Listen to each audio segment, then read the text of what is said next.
Arch, how has year 2 been for you? You know, you get the chance to play a little bit more than usual. Talk about your role this year. It's been good. I'm just trying to do what I can when my name's called, just make the most of my opportunities and help our team win. What have you thought of the kind of new wrinkle that Sark's introduced for you these last couple of weeks going back to the A&M game? Yeah, it's been good. I'm just trying to, like I said, do what I can to help the team win in any way, whether that's running, throwing, just trying to help us out. We talked about it whenever you were, that 2-game starting stretch for you. What did you think you learned the most from, that time as the guy versus, coming into this year?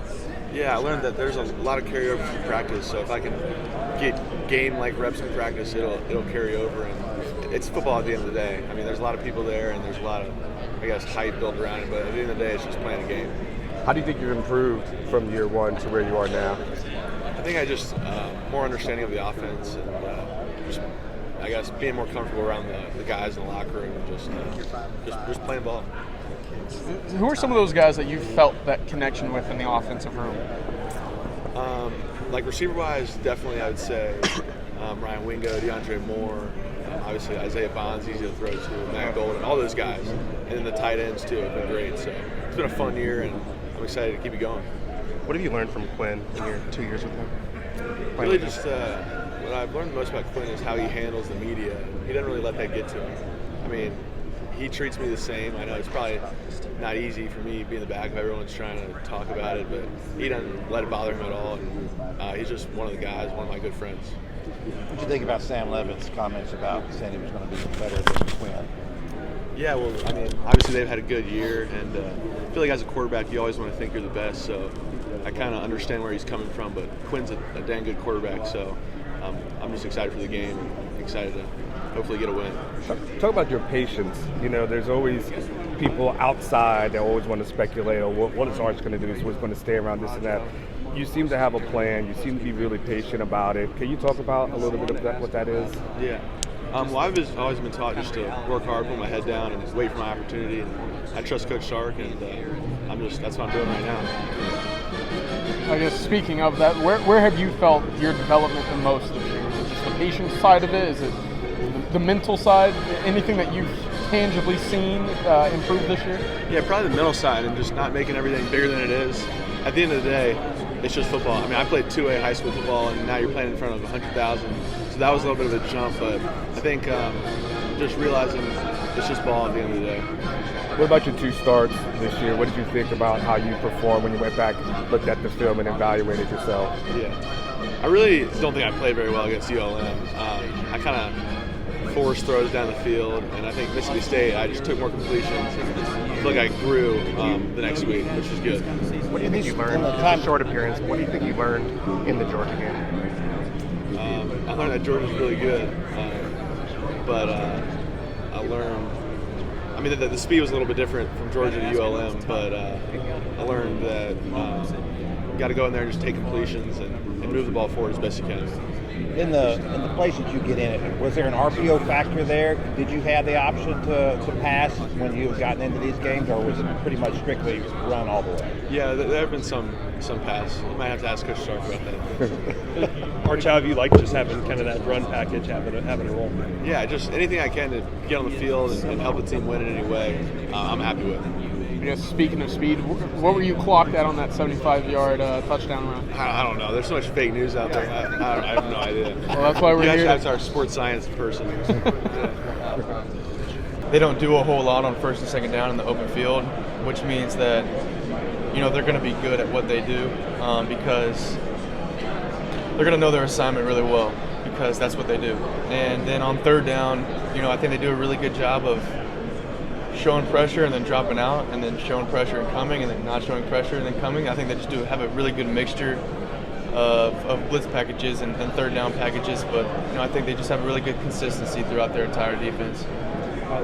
Taking this Texas team to the playoff once again, what does it mean to you to kind of maybe have that level of success and Texas kind of been searching for getting back, so to speak, for so long, and then being one of the guys to be able to get them back?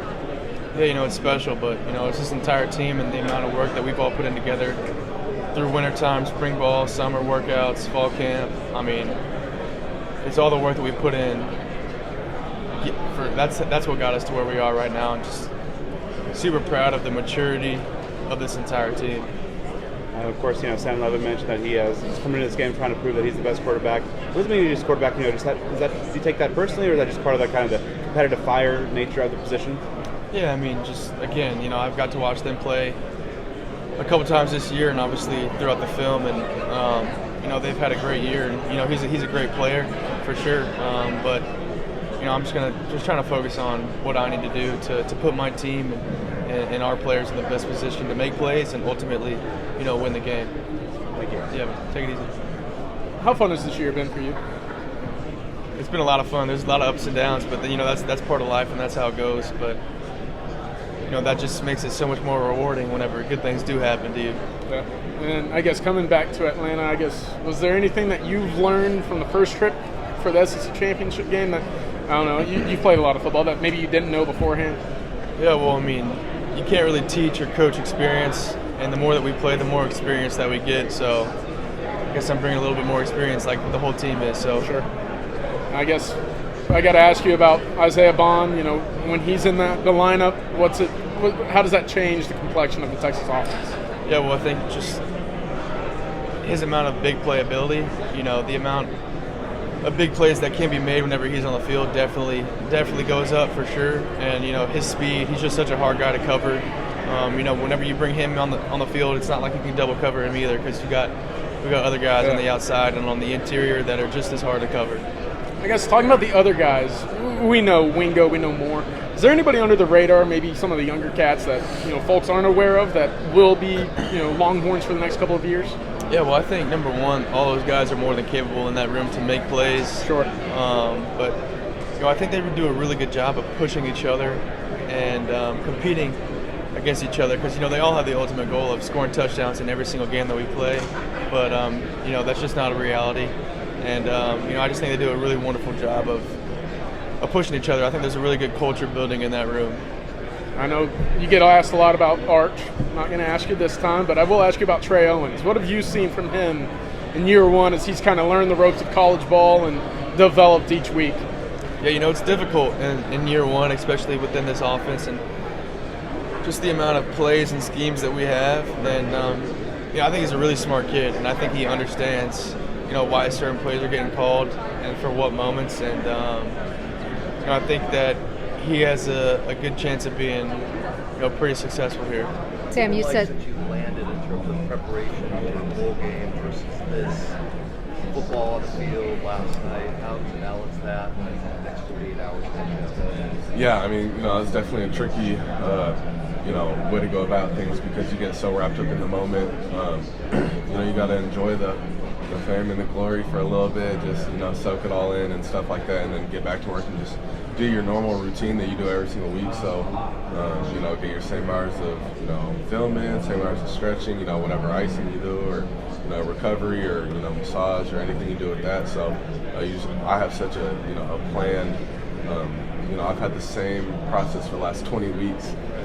So it's just finding different times to get those stuff in, because the schedule's a little bit different. And you have a mandatory dinner at 7 and a movie at 3, and event here and there. So it's just being able to get everything that you need to do in. Can you say no to anything? Just say, I have to stretch. I need to watch film. Yeah, I mean, there's certain things, but some are mandatory, so it's kind of just all on the schedule. You said the other day you wanted to take this opportunity to prove why you're the best quarterback in this game, and it picked up some traction. A lot of people kind of put headlines on that. Are you surprised by how much that story kind of got legs and took off? I mean, I don't know. I don't really have any expectations going into the comment. I was just answering the comment, to my fullest belief, and I hope that every player on the field feels that they're the best. That's how it should be. You put all this work in and get to this stage, so why would you not believe that yourself?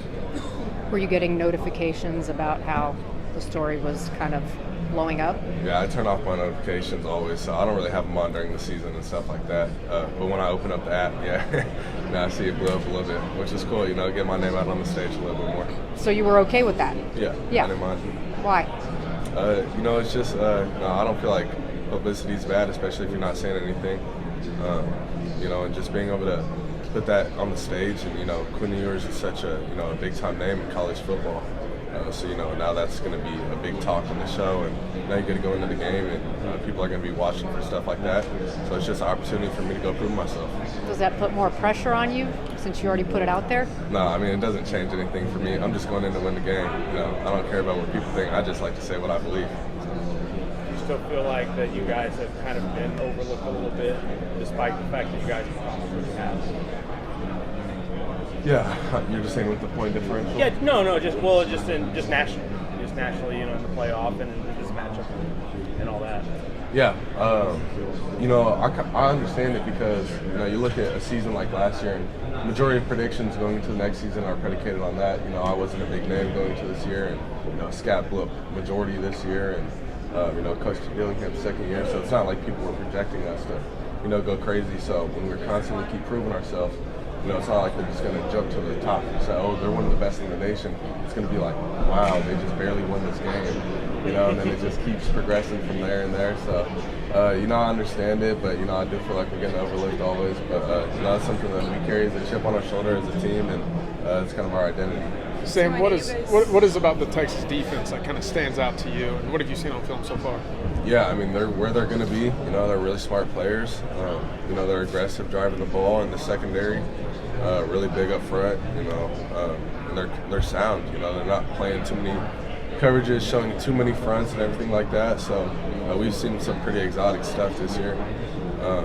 So it's going to be a game where we just got to go do what we got to do, and just execute and take care of the ball. I know you guys, want to take the day-by-day approach, same preparation as it always is, but obviously things are a little different this week, being on such a big stage. Just kind of walk me through, I guess, some of the differences in preparing for a game like this. Yeah, I keep getting that question a lot, and I don't know if there really are too many differences. You might watch an extra 30 minutes of film just because you want to be the most prepared you've ever been, because this is the biggest stage of your life, so you're going to do the most you can. But other than that, it's the same as every single other week. It's not like I'm going to stretch harder or, do stuff like that or practice harder because, I already feel like I practice, as hard as I can. So that's kind of the approach that I take always, and then, nameless, faceless opponent is something that I live by. Why would I be scared or, change up for someone else,